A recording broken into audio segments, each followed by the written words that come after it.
അപ്പോൾ എല്ലാവർക്കും നമസ്കാരം. നമ്മളിന്ന് ഇന്ത്യൻ ജോഗ്രഫിയിലെ ഉത്തരപർവ്വത മേഖലയാണ് പഠിക്കുന്നത്. ഓക്കെ, നമ്മൾ കഴിഞ്ഞ ക്ലാസ്സിൽ പറഞ്ഞിരുന്നു ഉത്തരപർവ്വത മേഖലയെ മൂന്നായിട്ട് തിരിച്ചിട്ടുണ്ട്. ഏതൊക്കെയാണ്? ട്രാൻസ് ഹിമാലയം, ഹിമാലയം, പൂർവാചൽ എന്നിങ്ങനെ. ഓക്കെ, നമ്മൾ അതിനെല്ലാം ജസ്റ്റ് ഒരു ഇൻട്രൊഡക്ഷനും കഴിഞ്ഞ ക്ലാസ്സിൽ കൊടുത്തിരുന്നു. അപ്പോൾ ഇന്ന് നമ്മൾ നോക്കാൻ പോകുന്നത് ട്രാൻസ് ഹിമാലയവും പൂർവാചലുമാണ്. കഴിഞ്ഞ ക്ലാസ്സിൽ നമ്മൾ ജസ്റ്റ് ഇതിനെപ്പറ്റി ഒന്ന് പഠിച്ചിരുന്നു. ഇന്ന് നമ്മൾ അതിനെപ്പറ്റി ഡീറ്റെയിൽഡ് ആയിട്ട് പഠിക്കാൻ പോവുകയാണ്. അപ്പോൾ നമുക്ക് നേരെ ഏതെങ്കിലും വീഡിയോയിലോട്ട് പോകാം. ഇപ്പോൾ നമ്മൾ പറഞ്ഞു ഉത്തരപർവ്വത മേഖലയെ മൂന്നായി തിരിച്ചിരിക്കുന്നത്. ഏതൊക്കെയാണ്? ട്രാൻസ് ഹിമാലയം, ഹിമാലയം, പൂർവാചൽ. ഞാനത് വായിക്കുന്നില്ല, കഴിഞ്ഞ ക്ലാസ് എടുത്തുകൊണ്ട് ഞാൻ എന്തായാലും ഇത് പറയുന്നില്ല. അപ്പോൾ നമുക്ക് ഡീറ്റെയിൽഡ് ആയിട്ട് ബാക്കിയുള്ള കാര്യങ്ങൾ പഠിക്കാം. അപ്പോൾ എന്താണ് ട്രാൻസ് ഹിമാലയം? ടിബറ്റൻ പീഠഭൂമിയുടെ തുടർച്ചയായ മലനിരകൾ. എന്താണ്? ടിബറ്റൻ പീഠഭൂമിയുടെ തുടർച്ചയായ മലനിരകളാണ് ട്രാൻസ് ഹിമാലയം. ഓക്കെ, അതുപോലെ തന്നെ ജമ്മു കാശ്മീരിൻ്റെ വടക്ക് സ്ഥിതി ചെയ്യുന്ന പർവ്വത മേഖലയാണ് ട്രാൻസ് ഹിമാലയം. നമ്മൾ കഴിഞ്ഞ ക്ലാസ്സിൽ പറഞ്ഞിരുന്നു ലഡാക്കിൻ്റെ വടക്ക് പടിഞ്ഞാറെന്ന്. ഓക്കെ, വടക്ക് പടിഞ്ഞാറ് മുതൽ ഇന്ത്യയുടെ കിഴക്ക് ഭാഗം വരെ ഉള്ളതെന്ന് നമ്മൾ പറഞ്ഞിരുന്നു. ഇവിടെ ഈ ക്ലാസ്സിൽ നമ്മൾ എക്സ്ട്രാ പറയുന്ന കാര്യം എന്താണ്? ജമ്മു കാശ്മീരിൻ്റെ വടക്ക് സ്ഥിതി ചെയ്യുന്ന പർവ്വത മേഖലയാണ് ട്രാൻസ് ഹിമാലയം. ഓക്കെ, അതുപോലെ തന്നെ ടിബറ്റിലെ കൈലാസം സ്ഥിതി ചെയ്യുന്ന മലനിരകൾ. ഓക്കെ, ടിബറ്റിലെ കൈലാസം സ്ഥിതി ചെയ്യുന്ന എവിടെയെന്ന് ചോദിച്ചു കഴിഞ്ഞാൽ ട്രാൻസ് ഹിമാലയത്തിലാണ്. ടിബറ്റൻ ഭാഷയിൽ കൈലാസം അറിയപ്പെടുന്നത് കാങ് റിംബോച്ചെ എന്നാണ്. എന്താണ് കാങ് റിംബോച്ചെ? ചോദിക്കാൻ ചാൻസ് ഉണ്ട്. ഓക്കെ, ടിബറ്റൻ ഭാഷയിൽ കൈലാസം അറിയപ്പെടുന്ന പേരെന്ത്? കാങ് റിംബോച്ചെ. അപ്പോൾ ഈ കാങ് റിംബോച്ചെ അഥവാ കൈലാസം സ്ഥിതി ചെയ്യുന്ന ഏത് മലനിരകളിലാണ്? ട്രാൻസ് ഹിമാലയൻ മലനിരകൾ. ഓക്കെ, അതുപോലെ തന്നെ കാരക്കോറം, ലഡാക്ക്, സസ്കർ എന്നീ പർവ്വത നിരകൾ ട്രാൻസ് ഹിമാലയത്തിൻ്റെ ഭാഗങ്ങളാണ്. ഏതൊക്കെയാണ്? കാരക്കോറം, ലഡാക്ക്, സസ്കർ എന്നീ പർവ്വത നിരകൾ ട്രാൻസ് ഹിമാലയത്തിൻ്റെ ഭാഗങ്ങളാണ്. പിന്നെ പറയുന്നത് എന്താണ്? ട്രാൻസ് ഹിമാലയം സ്ഥിതി ചെയ്യുന്ന കേന്ദ്രഭരണ പ്രദേശങ്ങൾ. രണ്ട് കേന്ദ്രഭരണ പ്രദേശങ്ങളെ ആണത്. ഏതൊക്കെയാണ്? ജമ്മു കാശ്മീരും ലഡാക്കും. കാര്യം ഇന്ത്യയുടെ നോർത്ത് വടക്കേ അറ്റത്തുള്ള കേന്ദ്രഭരണ പ്രദേശങ്ങളാണല്ലോ ഈ രണ്ടെണ്ണം. ഏതൊക്കെ? ജമ്മു കാശ്മീരും ലഡാക്കും. അപ്പം നമുക്ക് അതിൽ നിന്ന് ഓർക്കാം, വടക്കേ അറ്റത്തുള്ള രണ്ട് കേന്ദ്രഭരണ പ്രദേശങ്ങൾ മാത്രമേ ഉള്ളൂ. അത് ഏതൊക്കെയാണ്? ജമ്മു കാശ്മീരും ലഡാക്കും. അപ്പോൾ സ്വാഭാവികമായിട്ടും ട്രാൻസ് ഹിമാലയം സ്ഥിതി ചെയ്യുന്ന ഇന്ത്യൻ കേന്ദ്രഭരണ പ്രദേശങ്ങളാണ് ജമ്മു കാശ്മീരും ലഡാക്കും. ഓർക്കുക, ട്രാൻസ് ഹിമാലയത്തിൻ്റെ ശരാശരി ഉയരം. ഓക്കെ, ശരാശരി ഉയരമാണ് 6000 മീറ്റർ അഥവാ 6 കിലോമീറ്റർ. ഓക്കെ, ട്രാൻസ് ഹിമാലയത്തിൻ്റെ ശരാശരി ഉയരമാണ് 6000 മീറ്റർ. നമ്മൾ പറഞ്ഞിരുന്നു ഇന്ദിരാക്കോൾ. എന്താണ് ഇന്ദിരാക്കോൾ? ഇന്ത്യയുടെ വടക്കേ അറ്റമാണ് ഇന്ദിരാക്കോൾ. ഓക്കെ, ആ ഇന്ദിരാക്കോൾ സ്ഥിതി ചെയ്യുന്നത് കാരക്കോറം പർവ്വതനിരയിലാണ്. കാരക്കോറം പർവ്വതനിര ഏത് പർവ്വതനിരകളിൽപ്പെട്ടാണ്? ട്രാൻസ് ഹിമാലയം നിരകളിൽപ്പെട്ടാണ് കാരക്കോറം. ഓക്കെ, ആ കാരക്കോറത്തിലാണ് ഇന്ദിരാക്കോൾ അഥവാ ഇന്ത്യയുടെ വടക്കേ അറ്റമായ ഇന്ദിരാക്കോൾ സ്ഥിതി ചെയ്യുന്നത്. ഓക്കെ, അപ്പോൾ ഇന്ദിരാക്കോൾ സ്ഥിതി ചെയ്യുന്ന പർവ്വതനിരയാണ് കാരക്കോറം. പ്രാചീന സംസ്കൃത പുരാണങ്ങളിൽ കാരക്കോറം പർവ്വതനിരയുടെ പേരെന്താണ്? കൃഷ്ണഗിരി എന്നാണ്. ഓക്കെ, പ്രാചീന സംസ്കൃത പുരാണങ്ങളിൽ കാരക്കോറം പർവ്വതനിരയുടെ പേരാണ് കൃഷ്ണഗിരി. മറക്കരുത്. ഓക്കെ, ഇനി പറയുന്നു അഫ്ഗാനിസ്ഥാനുമായും ചൈനയുമായും ഇന്ത്യക്ക് അതിർത്തിയുള്ള പർവ്വതനിരകൾ. ഏത്?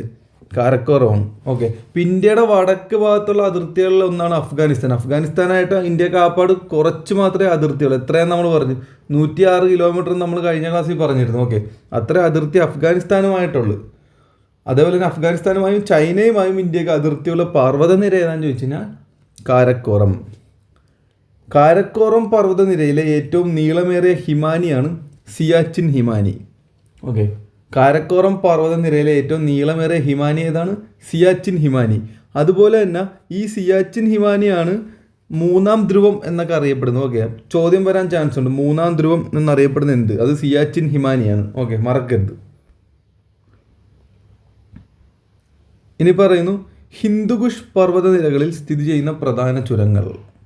ഹിന്ദുകുഷ് പർവ്വതനിരകളിൽ സ്ഥിതി ചെയ്യുന്ന പ്രധാന ചുരങ്ങൾ ഏതൊക്കെയാണെന്ന് ചോദിച്ചു കഴിഞ്ഞാൽ കൈബർ ചുരവും ബാലൻ ചുരവും. ഈ ബാലൻ ചുരമെന്നും ബോലൻ ചുരവും എന്നൊക്കെ പറയാറുണ്ട്. രണ്ടും ഒന്ന് തന്നെയാണ്. ഓക്കെ, അപ്പോൾ ഹിന്ദുകുഷ് പർവ്വതനിരകളിൽ സ്ഥിതി ചെയ്യുന്ന പ്രധാന ചുരങ്ങളാണ് എന്ത്? കൈബർ ചുരവും അതുപോലെ തന്നെ ബാലൻ ചുരം അഥവാ ബോലൻ ചുരം. മറക്കരുത്. അപ്പോൾ ഹിന്ദുകുഷ് പർവ്വതനിരകളിൽ സ്ഥിതി ചെയ്യുന്ന പ്രധാന ചുരങ്ങൾ ഏതൊക്കെയാണ്? കൈബർ ചുരം, ബോലൻ ചുരം അഥവാ ബാലൻ ചുരം. ഇനി നമ്മൾ പറയുന്നു ഹിന്ദുകുഷ് പർവ്വതനിരകൾ സ്ഥിതി ചെയ്യുന്നത് എവിടെ, ഏത് രാജ്യങ്ങളിലായിട്ടാണ്? പാകിസ്ഥാൻ, അഫ്ഗാനിസ്ഥാൻ. ഓക്കെ, ഇത് ഓർക്കാനായിട്ട് ഞാനൊരു കോഡ് പറയാം, ജസ്റ്റ് കോഡിന് വേണ്ടി മാത്രം പറയുന്നതാണ്. അതായത് ഈ പറഞ്ഞ പാകിസ്ഥാൻ, അഫ്ഗാനിസ്ഥാൻ രാജ്യങ്ങളിൽ ഹിന്ദുക്കൾ കുറവല്ലേ, അപ്പോൾ ഹിന്ദുക്കൾ ഇല്ലാത്ത രാജ്യങ്ങളിലാണ് ഹിന്ദുകുഷ് പർവ്വതനിരകൾ എന്ന് ഓർത്താൽ മതി. അവിടെ ഹിന്ദുക്കൾ ഇല്ലെന്നല്ല, ഹിന്ദുക്കൾ ന്യൂനപക്ഷങ്ങളാണ്. ഓക്കെ, എന്നാലും നമ്മുടെ വിഷയം അതല്ല, നമ്മൾ ജസ്റ്റ് ഒരു കോഡിന് വേണ്ടി മാത്രം പറയുന്നതാണ്. ഹിന്ദുകുഷ് പർവ്വതനിരകൾ സ്ഥിതി ചെയ്യുന്നത് എവിടെയാണ്? പാകിസ്ഥാൻ, അഫ്ഗാനിസ്ഥാൻ. ഹിന്ദുക്കൾ ഇല്ലാത്ത രാജ്യങ്ങളാണ് എന്ന് ഓർത്താൽ മതി ഹിന്ദുകുഷ് പർവ്വതനിര. ഓക്കെ, അപ്പോൾ നമുക്ക് ഒന്നുകൂടി ഒന്ന് റിവേഴ്സ് ചെയ്യാം. അപ്പോൾ ട്രാൻസ് ഹിമാലയം, ടിബറ്റൻ പീഠഭൂമിയുടെ തുടർച്ചയായ മലനിരകളാണ് ട്രാൻസ് ഹിമാലയം. ജമ്മു കാശ്മീരിൻ്റെ വടക്ക് സ്ഥിതി ചെയ്യുന്ന പർവ്വതമേഖല, അതുപോലെ തന്നെ ടിബറ്റിലെ കൈലാസം സ്ഥിതി ചെയ്യുന്ന മലനിരകളാണ് എന്ത്? ട്രാൻസ് ഹിമാലയം. ടിബറ്റൻ ഭാഷയിൽ കൈലാസം അറിയപ്പെടുന്നത് കാങ് റിംപോച്ചെ എന്നാണ്. അതുപോലെ തന്നെ കാരക്കോറം, ലഡാക്ക്, സസ്കർ എന്നീ പർവ്വതനിരകൾ ട്രാൻസ് ഹിമാലയത്തിൻ്റെ ഭാഗങ്ങളാണ്. ട്രാൻസ് ഹിമാലയം സ്ഥിതി ചെയ്യുന്ന ഇന്ത്യൻ കേന്ദ്രഭരണ പ്രദേശങ്ങളാണ് ജമ്മു കാശ്മീർ, ലഡാക്ക്. ട്രാൻസ് ഹിമാലയത്തിൻ്റെ ശരാശരി ഉയരം 6000 മീറ്റർ. ഇന്ദിരാകോൾ സ്ഥിതി ചെയ്യുന്ന പർവ്വതനിരയാണ് കാരക്കോറം. പ്രാചീന സംസ്കൃത പുരാണങ്ങളിൽ കാരക്കോറം പർവ്വതനിരയുടെ പേരാണ് കൃഷ്ണഗിരി. അഫ്ഗാനിസ്ഥാനുമായും ചൈനയുമായും ഇന്ത്യക്ക് അതിർത്തിയുള്ള പർവ്വതനിരകളാണ് കാരക്കോറം. കാരക്കോറം പർവ്വതനിരയിലെ ഏറ്റവും നീളമേറിയ ഹിമാനിയാണ് സിയാച്ചിൻ ഹിമാനി. ഹിന്ദുകുഷ് നിരകളിൽ സ്ഥിതി ചെയ്യുന്ന പ്രധാന ചുരങ്ങളാണ് ഖൈബർ ചുരം, ബാലൻ ചുരം അഥവാ ബോലൻ ചുരം എന്നൊക്കെ അറിയപ്പെടുന്നു.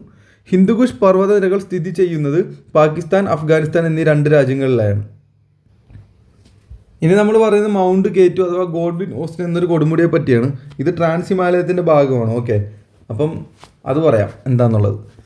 അപ്പം മൗണ്ട് കേറ്റു അഥവാ ഗോഡ്വിൻ ഓസ്റ്റിൻ എന്താണ്? ലോകത്തിലെ ഏറ്റവും ഉയരം കൂടിയ 2ാമത്തെ കൊടുമുടിയാണ്. ഏറ്റവും ഉയരം കൂടിയ 1ാമത്തെ കൊടുമുടി എവറസ്റ്റാണ് നമുക്കറിയാം. ലോകത്തിലെ ഏറ്റവും ഉയരം കൂടിയ 2ാമത്തെ കൊടുമുടിയാണ് എന്ത്? മൗണ്ട് കേറ്റു അഥവാ ഗോഡ്വിൻ ഓസ്റ്റിൻ. 2 പേര് ഓർത്തിരിക്കാൻ മറന്നു പോകുന്നത്. PSC 2 രീതി ചോദിക്കും, ഗോഡ്വിൻ ഓസ്റ്റിൻ എന്ന് മൗണ്ട് കേറ്റു എന്നൊക്കെ ചോദിക്കും. അപ്പോൾ 2 ഒന്ന് തന്നെയാണ്. ഇപ്പോൾ ലോകത്തിലെ ഏറ്റവും ഉയരം കൂടിയ 2ാമത്തെ കൊടുമുടിയാണ് മൗണ്ട് കേറ്റു അഥവാ ഗോഡ്വിൻ ഓസ്റ്റിൻ. അതുപോലെ തന്നെ ഇന്ത്യയിലെ ഏറ്റവും ഉയരം കൂടിയ കൊടുമുടി ഏതാണെന്ന് ചോദിച്ചു കഴിഞ്ഞാൽ അതും മൗണ്ട് കേറ്റു ആണ്. ഓക്കെ, ഇന്ത്യയിലെ ഏറ്റവും ഉയരം കൂടിയ കൊടുമുടി ഏതാണെന്ന് ചോദിച്ചു കഴിഞ്ഞാൽ അത് മൗണ്ട് കേറ്റു ആണ്. എന്നൊരു പ്രശ്നമുണ്ട്, പൂർണ്ണമായും ഇന്ത്യയിൽ സ്ഥിതി ചെയ്യുന്ന ഉയരം കൂടിയ കൊടുമുടി ഏതാണെന്ന് ചോദിച്ചാൽ അത് കാഞ്ചൻജംഗയാണ്. അത് നമ്മൾ ഹിമാലയം എടുക്കുമ്പോൾ പഠിക്കും. ഓക്കെ, അതെന്താ അങ്ങനെ പറഞ്ഞതെന്ന് വെച്ച് കഴിഞ്ഞാൽ ഈ പറയുന്ന മൗണ്ട് കേറ്റു സ്ഥിതി ചെയ്യുന്നത് പാക് അധിനിവേശ കാശ്മീരിലാണ്, അതുകൊണ്ടാണ്. ഓക്കെ, അപ്പം ഇന്ത്യയിലെ ഏറ്റവും ഉയരം കൂടിയ കൊടുമുടി എന്ന് ചോദിച്ചു കഴിഞ്ഞാൽ മൗണ്ട് കേറ്റു. ഇനി പൂർണ്ണമായും ഇന്ത്യയിൽ സ്ഥിതി ചെയ്യുന്ന ഏറ്റവും ഉയരം കൂടിയ കൊടുമുടി എന്ന് ചോദിച്ചു കഴിഞ്ഞാൽ അത് കാഞ്ചൻജംഗയാണ്. ഓക്കെ, ഇനി ഓപ്ഷനിൽ പാക് അധിനിവേശ കാശ്മീർ എന്നുണ്ടെങ്കിൽ അത് ഓർക്കുക, അതാണ് ശരി ഉത്തരം. അപ്പോൾ ഇന്ത്യയിലെ ഏറ്റവും ഉയരം കൂടിയ കൊടുമുടിയാണ് എന്ത്? മൗണ്ട് കേറ്റു അഥവാ ഗോഡ്വിൻ ഓസ്റ്റിൻ. കാരക്കോറം പർവ്വതനിരയിലെ ഏറ്റവും ഉയരം കൂടിയ കൊടുമുടിയും എന്താണ്? മൗണ്ട് കേറ്റു ആണ്. കാര്യം എന്താ? നമ്മൾ പറഞ്ഞല്ലോ ട്രാൻസ് ഹിമാലയത്തിൻ്റെ ഭാഗമായിട്ടുള്ള ഒരു പർവ്വതനിരയാണ് കാരക്കോറം. ഈ കാരക്കോറത്തിലാണ് ഈ പറയുന്ന മൗണ്ട് കേറ്റു സ്ഥിതി ചെയ്യുന്നത്. അപ്പോൾ ആ നിരകളിൽ ഏറ്റവും ഉയരം കൂടിയ പർവ്വതനിരയാണല്ലോ ഈ പറഞ്ഞ മൗണ്ട് കേറ്റു. അതുകൊണ്ട് കാരക്കോറം പർവ്വതനിരയിലെ ഏറ്റവും ഉയരം കൂടിയ കൊടുമുടിയും എന്താണ്? മൗണ്ട് കേറ്റു അഥവാ ഗോഡ്വിൻ ഓസ്റ്റിൻ ആണ്. മൗണ്ട് കേറ്റുവിൻ്റെ ഉയരം 8611 മീറ്റർ. ഓക്കെ, 8611 മീറ്ററാണ് മൗണ്ട് കേറ്റു അഥവാ ഗോഡ്വിൻ ഓസ്റ്റിൻ്റെ ഉയരം. അപ്പോൾ എല്ലാവർക്കും ഡൗട്ട് വന്നു, നമ്മൾ നേരത്തെ പറഞ്ഞല്ലോ ട്രാൻസ് ഹിമാലയത്തിൻ്റെ ഉയരം 6000 മീറ്ററാണ്. അപ്പോൾ പിന്നെ അതിൽ സ്ഥിതി ചെയ്യുന്ന മൗണ്ട് കേറ്റു ഒക്കെ 8611 മീറ്റർ ആകുന്ന സംശയമൊക്കെ നമുക്കുണ്ടാവും. അവിടെ പറഞ്ഞത് ട്രാൻസ് ഹിമാലയത്തിൻ്റെ ഉയരമല്ല, ട്രാൻസ് ഹിമാലയത്തിൻ്റെ ശരാശരി ഉയരമാണ്. ഓക്കെ, ശരാശരി ഉയരങ്ങളും തമ്മിൽ വ്യത്യാസമുണ്ട്. അപ്പം ഒന്നുകൂടെ പറയാം, മൗണ്ട് കേറ്റു അഥവാ ഗോഡ്വിൻ ഓസ്റ്റിൻ അതിൻ്റെ ഉയരം 8611 മീറ്ററാണ്. ഓക്കെ, ട്രാൻസ് ഹിമാലയത്തിൻ്റെ ശരാശരി ഉയരം എത്ര? 6000 മീറ്റർ. ഓക്കെ, ആ ട്രാൻസ് ഹിമാലയത്തിൽപ്പെട്ട ഒരു പർവ്വതനിരയാണ് കാരക്കോറം. ഈ കാരക്കോറം പർവ്വതനിരയിലാണ് എന്ത് സ്ഥിതി ചെയ്യുന്നത്? മൗണ്ട് കേറ്റു അഥവാ ഗോഡ്വിൻ ഓസ്റ്റിൻ. ലോകത്തിലെ 2ാമത്തെ കൊടുമുടിയായ ഗോഡ്വിൻ ഓസ്റ്റിൻ അഥവാ മൗണ്ട് കേറ്റു സ്ഥിതി ചെയ്യുന്നത്. അതിൻ്റെ ഉയരമാണ് നമ്മൾ പറഞ്ഞത് എത്ര? 8611 മീറ്റർ. ഇതാ നമ്മൾ നേരത്തെ പറഞ്ഞ കാര്യമാണിത്. എന്താണ്? മൗണ്ട് കേറ്റു പാക് അധിനിവേശ കാശ്മീരിലാണ് സ്ഥിതി ചെയ്യുന്നത്. എവിടെയാണ്? പാക് അധിനിവേശ കാശ്മീരിലാണ് മൗണ്ട് കേറ്റു സ്ഥിതി ചെയ്യുന്നത്. മൗണ്ട് കേറ്റുവിൻ്റെ മറ്റ് പേരുകളാണ് ദാബ്സാങ് എന്നും ലാംബ പഹാഡ് എന്നും. ഓക്കെ, ദാബ്സാങ് എന്നും ലാംബ പഹാഡ് എന്നുമാണ് മൗണ്ട് കേറ്റു അറിയപ്പെടുന്ന മറ്റു പേരുകൾ. അപ്പം മൗണ്ട് കേറ്റുവിന് 4 പേരുകൾ നമുക്ക് കിട്ടി. എന്തൊക്കെയാണ്? ഒന്ന് മൗണ്ട് കേറ്റു, പിന്നെ ഗോഡ്വിൻ ഓസ്റ്റിൻ, പിന്നെ ദാബ്സാങ്, പിന്നെ ലാംബ പഹാഡ്. ഓക്കെ, അപ്പോൾ ഈ പേരുകളൊക്കെ ഒന്ന് ഓർത്തിരിക്കാൻ മറക്കരുത്. ഇനി പറയുന്നത് ലിറ്റിൽ ടിബറ്റ്, ചുരങ്ങളുടെ നാട്, ഇന്ത്യയിലെ ശീത മരുഭൂമി എന്നൊക്കെ അറിയപ്പെടുന്ന ലഡാക്കാണ്. ഇത് മിക്കപ്പോഴും ചോദിക്കുന്ന ചോദ്യമാണ്, ഇമ്പോർട്ടൻ്റ് ആണ്, ഒന്ന് ഓർത്തിരിക്കുക, ശ്രദ്ധിച്ചിരിക്കുക. ലിറ്റിൽ ടിബറ്റ് എന്നും ചുരങ്ങളുടെ നാടെന്നും ഇന്ത്യയിലെ ശീത മരുഭൂമി എന്നും ഒക്കെ അറിയപ്പെടുന്നത് ഏതാണ്? ലഡാക്കാണ്. ലഡാക്ക് ഇന്ത്യയുടെ ഒരു കേന്ദ്രഭരണ പ്രദേശമാണ്. ഓക്കെ, അപ്പോൾ ഒന്നുകൂടെ പറയാൻ ഇമ്പോർട്ടൻ്റ് ആണ്. ലിറ്റിൽ ടിബറ്റ് എന്നും ചുരങ്ങളുടെ നാടെന്നും ഇന്ത്യയിലെ ശീത മരുഭൂമി എന്നൊക്കെ അറിയപ്പെടുന്നത് ലഡാക്കാണ്. ഇനി അടുത്ത പറയുന്നു, ഷിപ്കില, ലിപ്പു ലേക്ക് തുടങ്ങിയ ചുരങ്ങൾ സ്ഥിതി ചെയ്യുന്ന പർവ്വതനിര ഏതാണ്? സസ്കറാണ്. ഈ പറഞ്ഞ ലഡാക്ക്, കാരക്കോണം, സസ്കറൊക്കെ ട്രാൻസ് ഹിമാലയത്തിൻ്റെ ഭാഗമായിട്ടുള്ള പർവ്വതനിരകളാണ്. ഓക്കെ, അപ്പം ഷിപ്കില, ലിപ്പു ലേക്ക് തുടങ്ങിയ ചുരങ്ങൾ സ്ഥിതി ചെയ്യുന്ന പർവ്വതനിര ഏതാണ്? സസ്കർ. ഓക്കെ, അതുപോലെ തന്നെ ജമ്മു, ശ്രീനഗർ എന്നിവ സസ്കർ മലനിരകളിലാണ് സ്ഥിതി ചെയ്യുന്നത്. അപ്പോൾ നമ്മൾ 2 ചുരങ്ങളുടെ പേര് പറഞ്ഞു. ഏതൊക്കെയാണ്? ഷിപ്കില, ലിപ്പു ലേക്ക് തുടങ്ങിയ ചുരങ്ങൾ സ്ഥിതി ചെയ്യുന്ന സസ്കറിലാണ്. അതുപോലെ തന്നെ ജമ്മു, ശ്രീനഗർ എന്നിവ സസ്കർ മലനിരകളിലാണ് സ്ഥിതി ചെയ്യുന്നത്. ഓക്കെ, അപ്പോൾ ഒന്നുകൂടെ പറയാം. എന്താണ് മൗണ്ട് കെ2? ലോകത്തിലെ ഏറ്റവും ഉയരം കൂടിയ 2ാമത്തെ കൊടുമുടിയാണ് മൗണ്ട് കെ2. ഇന്ത്യയിലെ ഏറ്റവും ഉയരം കൂടിയ കൊടുമുടിയാണ്. അതുപോലെ തന്നെ കാരക്കോറം പർവ്വതനിരയിലെ ഏറ്റവും ഉയരം കൂടിയ കൊടുമുടിയാണ്.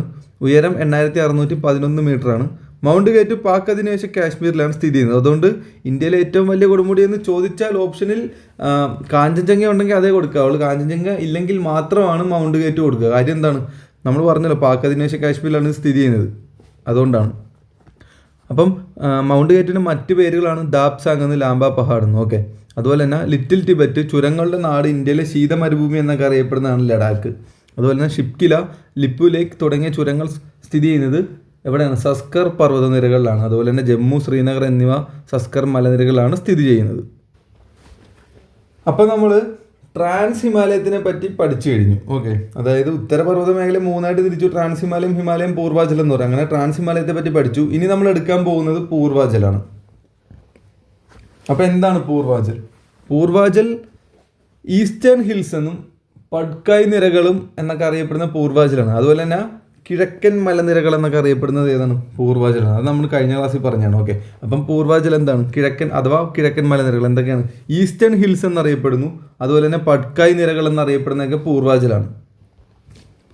ഇന്ത്യയുടെ കിഴക്ക് ഭാഗത്ത് സ്ഥിതി ചെയ്യുന്ന ഒരു അയൽ രാജ്യമാണ് മ്യാൻമർ. ഓക്കെ, അപ്പോൾ ഇന്ത്യയെ മ്യാൻമറുമായി വേർതിരിക്കുന്ന പർവ്വതനിരകളാണ് ഈ പൂർവാചൽ. ഓക്കെ, ഇന്ത്യയെ മ്യാൻമറുമായി വേർതിരിക്കുന്ന പർവ്വതനിരയാണ് പൂർവാചൽ. പൂർവം എന്ന് പറഞ്ഞാൽ കിഴക്കൻ എന്നാണ് അർത്ഥം. ഓക്കെ, പശ്ചിമം എന്ന് വെച്ച് കഴിഞ്ഞാൽ പടിഞ്ഞാറ്. അപ്പോൾ പൂർവാചൽ എന്ന് പറയുമ്പോൾ കിഴക്കൻ മലനിരകൾ. ഓക്കെ, അപ്പം ഇന്ത്യയുടെ കിഴക്ക് ഭാഗത്തുള്ള ഒരു അയൽ രാജ്യമാണല്ലോ മ്യാൻമർ. അതുകൊണ്ട് തന്നെ ഇന്ത്യയെ മ്യാൻമറുമായി വേർതിരിക്കുന്ന പർവ്വതനിരകൾ ഏതാണെന്ന് ചോദിച്ചു കഴിഞ്ഞാൽ പൂർവാചലാണ്. അത് ഇന്ത്യയുടെ കിഴക്കൻ അതിർത്തിയിലാണ് സ്ഥിതി ചെയ്യുന്നത്. ഇത് ഹിമാലയത്തിൻ്റെ വടക്ക് കിഴക്കൻ അതിർത്തിയിലാണ് സ്ഥിതി ചെയ്യുന്നത്. പൂർവാചൽ ഹിമാലയ നിരകളുടെ വടക്ക് കിഴക്ക് അതിർത്തിയിലാണ് സ്ഥിതി ചെയ്യുന്നത്. മറക്കരുത്, ഹിമാലയത്തിൻ്റെ വടക്ക് കിഴക്കൻ അതിർത്തിയിലാണ് പൂർവാചൽ സ്ഥിതി ചെയ്യുന്നത്. ഇനി പറയുന്നത് പൂർവാചലിൻ്റെ ഉയരം. പൂർവാചലിന് സമുദ്രനിരപ്പിൽ നിന്നും ഏകദേശം 500 മീറ്റർ മുതൽ 3000 മീറ്റർ വരെ ഉയരമുള്ള പ്രദേശമാണ് പൂർവാചൽ. ഓക്കെ, പൂർവാചലിൻ്റെ ഉയരം എത്രയാണ്? 500 മീറ്റർ മുതൽ 3000 മീറ്റർ വരെയാണ് ഇതിൻ്റെ ഉയരം. എന്തിൻ്റെ? പൂർവാചലിൻ്റെ ഉയരം. ഇനി പറയുന്നു, പൂർവാചലിൽ സ്ഥിതി ചെയ്യുന്ന പ്രധാന കുന്നുകൾ ഏതൊക്കെ? കുറച്ച് പ്രധാന കുന്നുകൾ പൂർവാചലിൽ സ്ഥിതി ചെയ്യുന്നുണ്ട്. അത് ഏതൊക്കെയാണ്? ഖാസി, ഗാരോ, ജയന്തിയ, ലുഷായ്, പഡ്കായ്, നാഗ, മീസോ. നമ്മൾ പറഞ്ഞല്ലോ പഡ്കായ് നിരകൾ എന്നറിയപ്പെടുന്ന പൂർവാചലാണ്. അപ്പോൾ അതിലൊന്ന് ഓർക്കുക, പഡ്കായ് ഉണ്ട്. ഓക്കെ, ഇപ്പോൾ ഖാസി, ഗാരോ, ജയന്തിയ, ലുഷായ്, പഡ്കായ്, നാഗ, മീസോ. മറക്കരുത്, ഒന്നുകൂടെ ഞാൻ പറയുകയാണ്. ഖാസി, ഗാരോ, ജയന്തിയ, ലുഷായ്, പഡ്കായ്, നാഗ, മീസോ. ഈ പറഞ്ഞ ലുഷായ് കുന്നുകൾ സ്ഥിതി ചെയ്യുന്നത് എവിടെയാണ്? മിസോറാമിലാണ്. ഓക്കെ, ലുഷായ് കുന്നുകൾ മിസോറാമിലാണ് സ്ഥിതി ചെയ്യുന്നത്. ലോകത്തെ ഏറ്റവും കൂടുതൽ മഴ ലഭിക്കുന്ന പ്രദേശം ഏതാണ്? ലോകത്തിലെ ഏറ്റവും കൂടുതൽ മഴ ലഭിക്കുന്ന പ്രദേശമാണ് മൗസിൻഡം. ഓക്കെ, അപ്പോൾ ലോകത്ത് ഏറ്റവും കൂടുതൽ മഴ ലഭിക്കുന്ന പ്രദേശമായ മൗസിൻഡം സ്ഥിതി ചെയ്യുന്ന മലനിരകളാണ് ഖാസി കുന്നുകൾ. ഈ ഖാസി കുന്നുകളൊക്കെ എവിടെ സ്ഥിതി ചെയ്യുന്ന? പൂർവാചൽ സ്ഥിതി ചെയ്യുന്ന പ്രധാന കുന്നുകളാണ്. ഓക്കെ, അപ്പോൾ ഈ ഖാസി കുന്നുകളിലാണ് ലോകത്തെ ഏറ്റവും കൂടുതൽ മഴ ലഭിക്കുന്ന പ്രദേശമായ മൗസിൻഡം സ്ഥിതി ചെയ്യുന്നത്. അതുപോലെ തന്നെ ഖാസി, ഗാരോ, ജയന്തിയ. നമ്മൾ നേരത്തെ പറഞ്ഞല്ലോ, ഖാസി, ഗാരോ, ജയന്തിയ കുന്നുകൾ സ്ഥിതി ചെയ്യുന്ന സംസ്ഥാനം മേഘാലയ. മറക്കരുത്, ഖാസി, ഗാരോ, ജയന്തിയ കുന്നുകൾ സ്ഥിതി ചെയ്യുന്ന സംസ്ഥാനം മേഘാലയ. അപ്പോൾ പൂർവാചൽ നമുക്കൊന്നുകൂടെ പറയാം. എന്താണ് പൂർവാചൽ അഥവാ കിഴക്കൻ മലനിരകൾ? ഈസ്റ്റേൺ ഹിൽസ് എന്നറിയപ്പെടുന്നു, പഡ്കായ് നിരകൾ എന്നറിയപ്പെടുന്നു. അതുപോലെ തന്നെ ഇന്ത്യയെ മ്യാൻമറുമായി വേർതിരിക്കുന്ന പർവ്വതനിരകളാണ് പൂർവാചൽ. ഇന്ത്യയുടെ കിഴക്കൻ അതിർത്തിയിലാണ് പൂർവാചൽ സ്ഥിതി ചെയ്യുന്നത്. ഹിമാലയത്തിൻ്റെ വടക്ക് കിഴക്കൻ അതിർത്തിയിലാണ് പൂർവാചൽ ഉള്ളത്. സമുദ്രനിരപ്പിൽ നിന്നും ഏകദേശം 500 മുതൽ 3000 മീറ്റർ വരെ ഉയരമുള്ള പ്രദേശമാണ് പൂർവാചൽ. പൂർവാചലിൽ സ്ഥിതി ചെയ്യുന്ന പ്രധാന കുന്നുകളാണ് കാസി, ഗാരോ, ജയന്തിയ, ലുഷായ്, പടുക്കായ്, നാഗ, മീസോ. ഇതിൽ ലുഷായ് കുന്നുകൾ മിസോറാമിലാണ്. ലോകത്ത് ഏറ്റവും കൂടുതൽ മഴ ലഭിക്കുന്ന മൗസിൻ്റെ സ്ഥിതി ചെയ്യുന്നത് കാസി കുന്നുകളിലാണ്. കാസി, ഗാരോ, ജയന്തിയ കുന്നുകൾ സ്ഥിതി ചെയ്യുന്ന സംസ്ഥാനമാണ് മേഘാലയ. അപ്പോൾ ഇത്രയും കാര്യങ്ങൾ നമ്മൾ ഇന്നത്തെ വീഡിയോയിലൂടെ പറയാൻ ഉദ്ദേശിച്ചത്. ഇനി നമുക്ക് ഒരു സബ്ജക്റ്റ് കൂടി പറയാനുണ്ട്, ഒരു ടോപ്പിക് കൂടി പറയാനുണ്ട്. ഏതാണ്? ഹിമാലയം. അത് നമ്മൾ അടുത്ത ക്ലാസ്സിൽ എടുക്കുന്നതായിരിക്കും. അപ്പോൾ നിങ്ങൾക്ക് ഇന്നത്തെ ക്ലാസ്സിൻ്റെ PDF നോട്ട് ലഭിക്കാനായി KPSC ഡ്യൂഡ് എന്ന ടെലഗ്രാം ചാനലിൽ അംഗമാകുക. ഓക്കെ, ചാനലിൻ്റെ ലിങ്ക് ഞാൻ ഡിസ്ക്രിപ്ഷനിൽ കൊടുക്കാം. അപ്പോൾ നമുക്ക് മറ്റൊരു വീഡിയോ ആയി വീണ്ടും കാണാം.